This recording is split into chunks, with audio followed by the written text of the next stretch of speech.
See, this is magic wand tool and this is lasso tool. So in Photoshop, you know, magic wand tool and lasso tool, you can select objects in the images, huh? Yes, sir.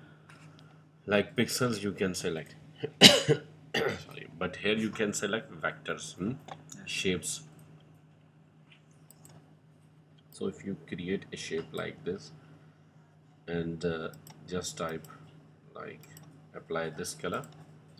Now if you press and hold alt and make duplicate same like Photoshop, here you can use Control D in Windows and Command D in Mac like this. See, then it will make again duplicate, see, with same distance. Okay, then again if you select all of them, just a minute,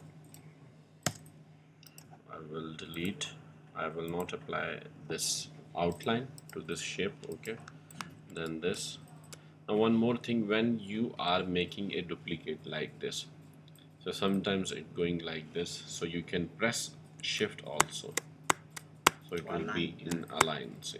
Okay, then Control D. Now select all of them, then press and hold alt and see it is like this. Then Perfect. yep, then Control D. Okay, now if you select this one and apply like yellow color, also select this one, apply yellow color, and also select this one, apply yellow color. Okay, select this one, apply green color, select this one, apply green color, and select this and this one. Okay, one more, if you select blue and blue. Okay, now with magic wand tool, so if you click on one color, like if you click on yellow, so you can see all of them selected, three, so you can delete them, you can make duplicate.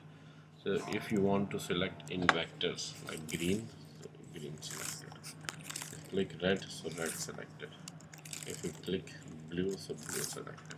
Okay, so like this you can select. And with the lasso tool, simply you can move it just like Photoshop, but here you can select shapes, not images. Okay, like this. So now you can see three shapes selected. So if you delete all of them, we'll delete. Okay, so this is freehand selection. Okay, lasso tool freehand selection. So you can use these two tools to make for selection. Okay.